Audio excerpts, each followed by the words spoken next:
Assalamualaikum warahmatullahi wabarakatuh. Berjumpa lagi dengan saya Azrul Rayhani Sati Padamani.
Dari penjelasan sebelumnya, kita telah mengetahui tentang pergantian kekuasaan dari Hindia Belanda ke Jepang.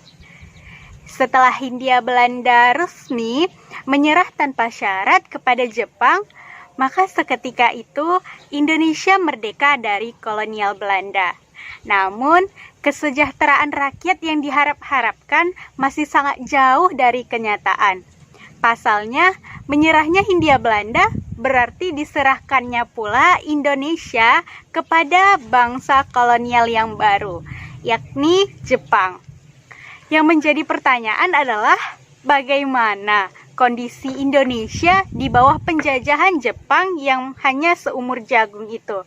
Nah, untuk itu mari kita simak penjelasan dari saya untuk mengetahui jawaban dari pertanyaan-pertanyaan kita tadi. Propaganda Jepang.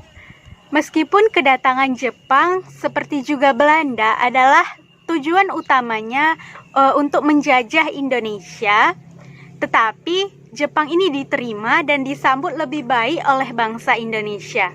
Mengapa demikian? Ada beberapa alasan untuk menjawab pertanyaan tersebut. Yang pertama, Jepang ini menyatakan bahwa kedatangannya di Indonesia tidak untuk menjajah.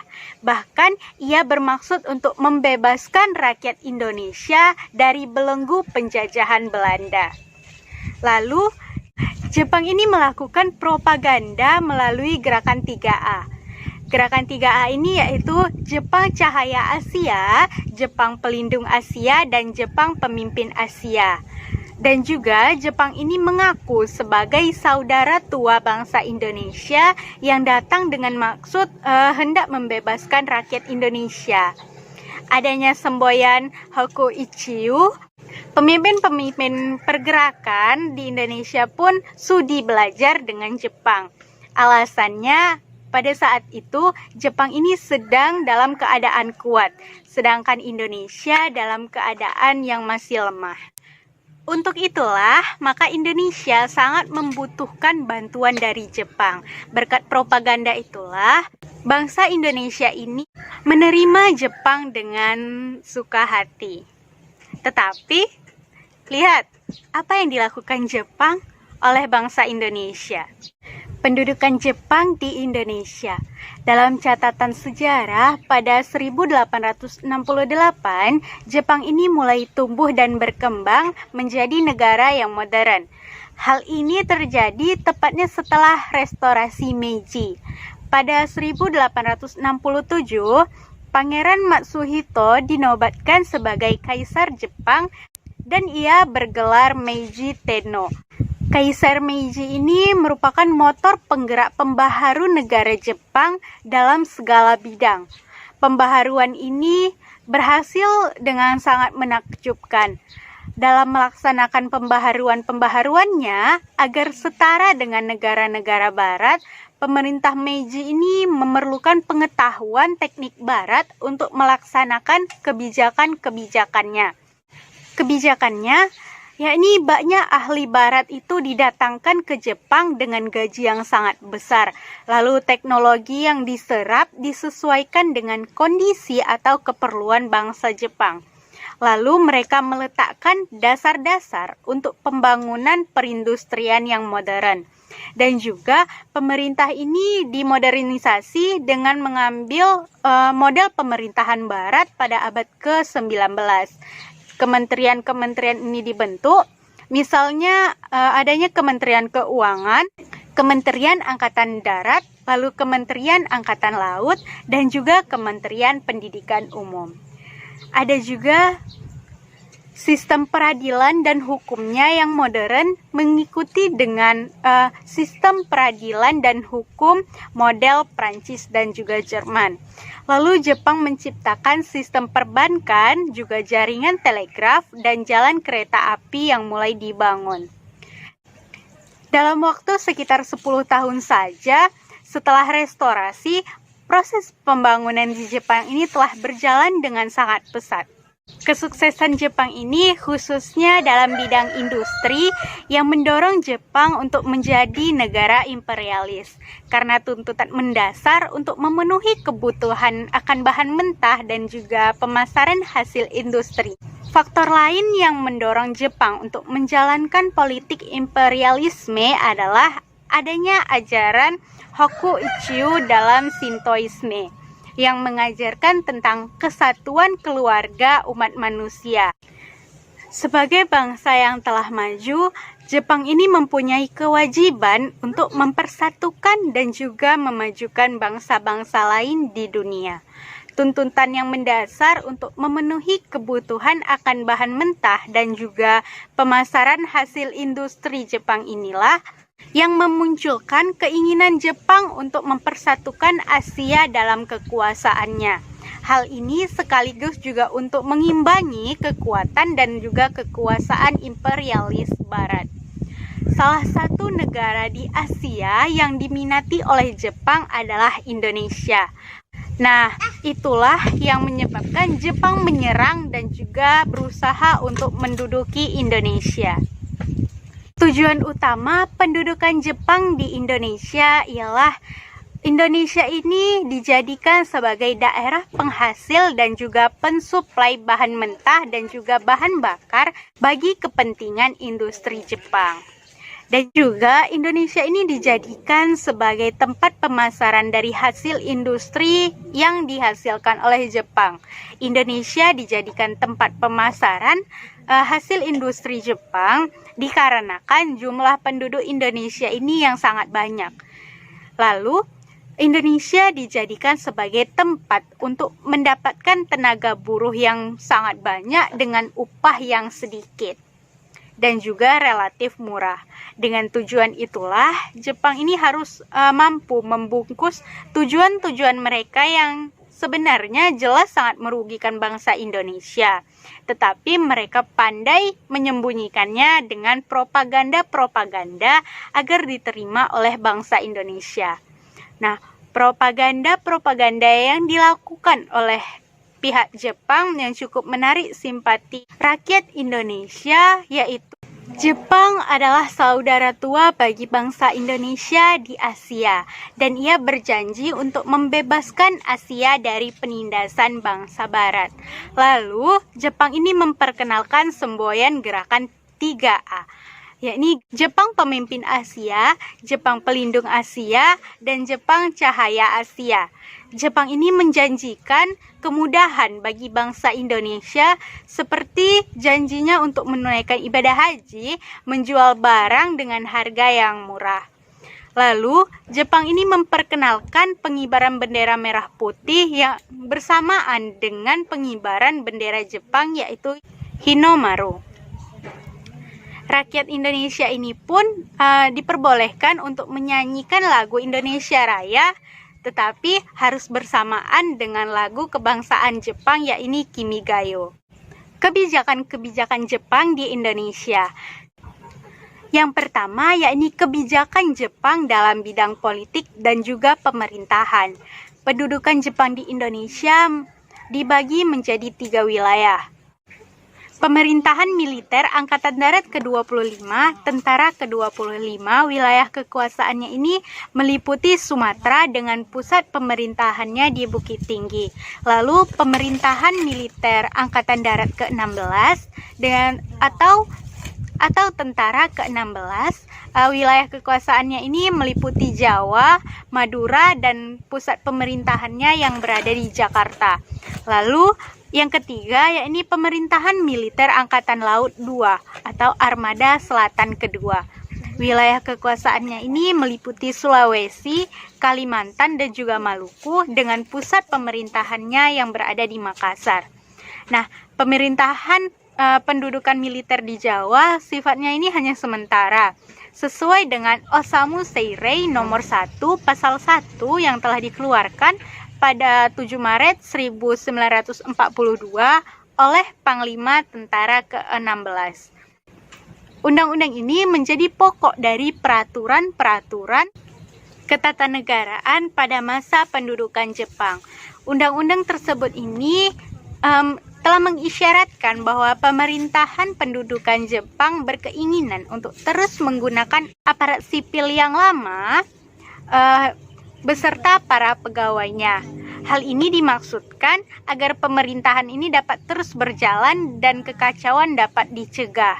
Tetapi pimpinan pusat tetap dipegang oleh tentara Jepang.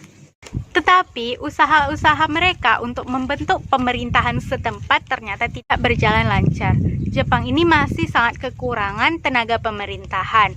Jepang telah berusaha untuk mengirimkan tenaga yang dibutuhkan, namun tidak sampai ke tujuan karena kapal yang mengangkut tenaga pemerintahan ini tenggelam setelah terkena serangan torpedo dari sekutu.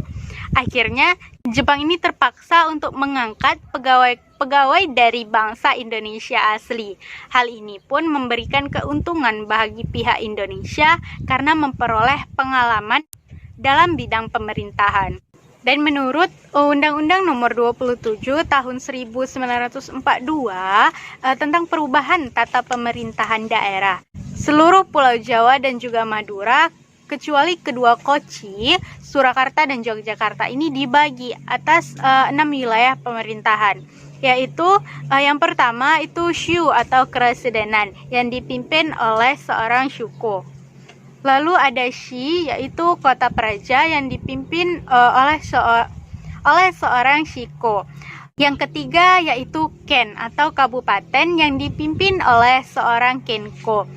Dan yang gun yaitu kawedanan atau distrik yang dipimpin oleh seorang gunko. Lalu ada son atau kecamatan yang dipimpin oleh seorang sunko. Dan yang keenam yakni ku atau kelurahan atau desa yang dipimpin oleh seorang kuko. Lalu kebijakan pemerintahan Jepang dalam bidang ekonomi dan juga sosial. Nah, dalam bidang ekonomi ini Jepang ini membuat kebijakan-kebijakan yang intinya berpusat pada tujuan untuk mengumpulkan bahan mentah untuk industri perang. Ada 2 tahap perencanaan untuk mewujudkan tujuan tersebut. Tahap pertama yakni menguasai dan juga tahap untuk menyusun kembali struktur. Pada tahap penguasaan, Jepang ini mengambil alih pabrik-pabrik gula milik Belanda untuk dikelola oleh pihak swasta Jepang. Nah, misalnya Meiji Seiko Keisha dan Okinawa Seilo Keisha. Dalam tahap restrukturasi atau menyusun kembali struktur, Jepang ini membuat beberapa kebijakan. Yang pertama ini sistem autarki. Yakni rakyat dan pemerintah daerah ini wajib memenuhi kebutuhan sendiri untuk menunjang kepentingan perang Jepang. Lalu yang kedua adanya sistem tonarigumi, yakni dibentuk organisasi rukun tetangga yang terdiri atas 10-20 kakak untuk mengumpulkan setoran kepada Jepang. Lalu yang ketiga yakni Jepang memonopoli hasil perkebunan berdasarkan Undang-Undang Nomor 22 Tahun 1942 yang dikeluarkan oleh Gonseikan. Lalu yang keempat adanya pengerahan tenaga untuk kebutuhan perang. Sebagai usaha untuk penunjang kebutuhan perang, Jepang ini memberlakukan mobilisasi sosial yang meliputi beberapa hal. Yang pertama yakni pelaksanaan kinrohoshi atau latihan kerja paksa. Yang kedua, pelaksanaan romusa atau kerja paksa tanpa bayar selamanya. Lalu yang ketiga, pembentukan tonarigumi atau organisasi rukun tangga. Nah, untuk membangun mentalitas ditanamkan pula seinskin atau semangat serta Bushido atau jalan kesatria yang berani mati, rela berkorban, siap menghadapi bahaya, dan menjunjung tinggi keperwiraan. Nah, untuk itu, Jepang pun membentuk organisasi-organisasi kemiliteran. Organisasi-organisasi kemiliteran yang dibentuk oleh Jepang diantaranya Seinendan, yaitu barisan pemuda yang berumur 14 sampai 22 tahun. Yang kedua, yaitu Loshi Seinendan, yaitu barisan cadangan atau Senendan Putri. Yang ketiga adanya Bokutai, yaitu pasukan berani mati. Ada juga Keibodan, yaitu barisan bantu polisi yang anggotanya ini berusia 23 sampai 35 tahun. Barisan ini di Sumatera disebut dengan Bogodan dan di Kalimantan disebut dengan Borneo Konon Hokokudan. Lalu ada Hizbullah, yaitu barisan semi-militer untuk orang Islam. Ada juga Heiho, yaitu pembantu prajurit Jepang yang anggotanya ini berusia 18 sampai dengan 25 tahun. Lalu dibentuk pula Jawa Sentotai, yaitu barisan benteng perjuangan Jawa, dan juga Seishintai, yaitu barisan pelopor, dan dibentuknya PETA atau pembela tanah air. PETA ini yaitu tentara daerah yang dibentuk oleh Kumakichi Harada berdasarkan Osamu Seirei nomor 44 tanggal 23 Oktober 1943. Lalu adanya pembentukan Goku Tokai, yaitu korps pelajar yang dibentuk pada Desember 1944. Selain itu, ada juga pembentukan Fujinkai, yaitu himpunan wanita yang dibentuk pada 23 Agustus 1943. Selain itu, Jepang juga mendirikan beberapa organisasi-organisasi dan juga perkumpulan. Nah, organisasi-organisasi dan perkumpulan yang didirikan oleh pemerintah Jepang ini yaitu Gerakan 3A, kemudian Putra, Jawa Hokokai, Miyai, dan Masyumi. Gerakan 3A ini merupakan gerakan yang didirikan pada bulan April 1942. Kantor propaganda Jepang mendirikan gerakan ini dengan 3 semboyannya, yakni Nippon Pemimpin Asia, Nippon Pelindung Asia, dan juga Nippon Cahaya Asia. Lalu dibentuk pula gerakan Putra atau Pusat Tenaga Rakyat.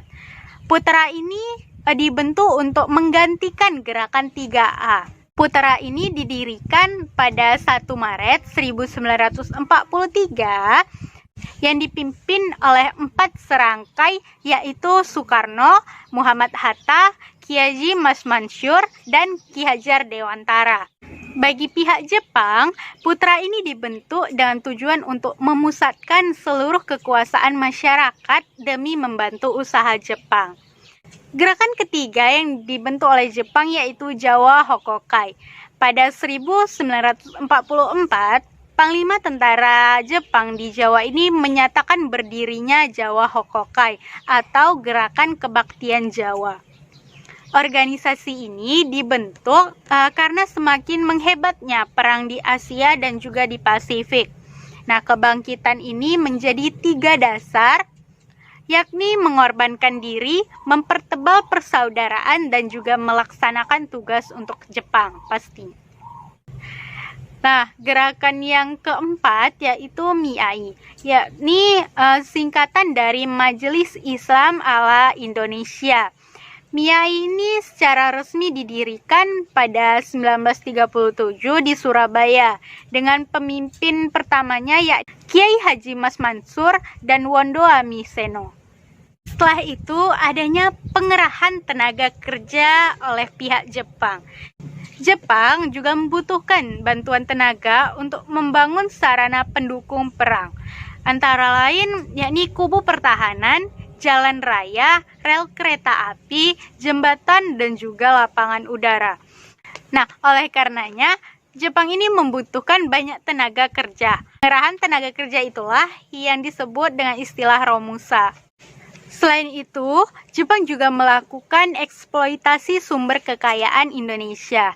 Dalam mengeksploitasi sumber kekayaan ini, yang dilakukan pemerintah pendudukan Jepang itu yakni menyita perkebunan-perkebunan milik Belanda dan juga berbagai fasilitas vital yang lainnya, seperti penyitaan perusahaan listrik, telekomunikasi, dan juga transportasi. Lalu, rakyat ini dipaksa untuk bekerja di perkebunan yang telah memberikan hasil bumi yang menguntungkan demi untuk membiayai perang Jepang. Lalu rakyat juga diwajibkan untuk menyetor padi, jagung, dan juga ternak dalam jumlah yang sangat besar demi untuk memenuhi kebutuhan logistik di medan perang. Dan juga rakyat Indonesia diharuskan untuk menanam pohon jarak untuk diambil minyaknya dan diproduksi sebagai pelumas mesin-mesin perang. Karena rakyat Indonesia telah merasakan banyak sekali hal-hal yang merugikan pihak Indonesia terhadap pendudukan Jepang ini, maka perlawanan rakyat terhadap pendudukan Jepang ini pun terlahir. Kaum pergerakan dan kaum intelek nasional akhirnya sadar bahwa Jepang ini ternyata jauh lebih berbahaya karena kekejamannya dan juga penindasannya terhadap rakyat. Nah, sejak awal tahun 1944, rasa simpati bangsa Indonesia terhadap Jepang ini akhirnya pun lambat laun mulai hilang dan berganti dengan rasa kebencian. Dan muncullah gerakan-gerakan perlawanan terhadap Jepang, seperti adanya gerakan 3A, adanya Putra, dan juga Peta. Salah satu contoh pemberontakan bangsa Indonesia yang terbesar terhadap Jepang adalah pemberontakan Peta di Blitar tanggal 4 Februari 1945. Calon perwira Peta ini mendapatkan latihan pertama kali di Bogor. Setelah ia mendapatkan latihan-latihan tersebut, Tentara peta ini ditempatkan di daidan-daidan atau batalion yang tersebar di wilayah Jawa, wilayah Madura, dan juga Bali. Keseluruhannya ini berjumlah 66 daidan atau batalion. Dalam perkembangannya, banyak anggota peta ini yang merasa kecewa terhadap pemerintah pendudukan Jepang. Lalu mulailah pada 1944 terjadi pemberontakan dan yang terbesar ini yakni pemberontakan peta di Blitar, Jawa Timur pada 14 Februari 1945. Pemberontakan ini pun diikuti oleh sekitar separuh dari seluruh anggota Daidan.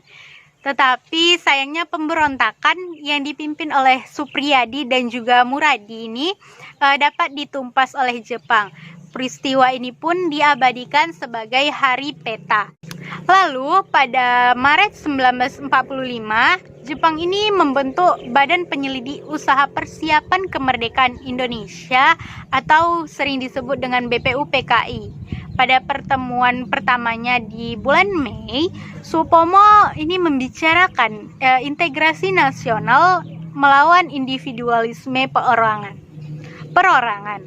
Sementara itu, Muhammad Yamin ini mengusulkan bahwa negara baru ini juga sekaligus mengklaim Sarawak, Sabah, Malaysia, Portugis bagian timur, dan seluruh wilayah Hindia Belanda sebelum perang. Pada 9 Agustus 1945, Soekarno, Muhammad Hatta, dan juga Regimen Widyodiningrat ini diterbangkan ke Vietnam untuk bertemu dengan Marsekal Terauchi.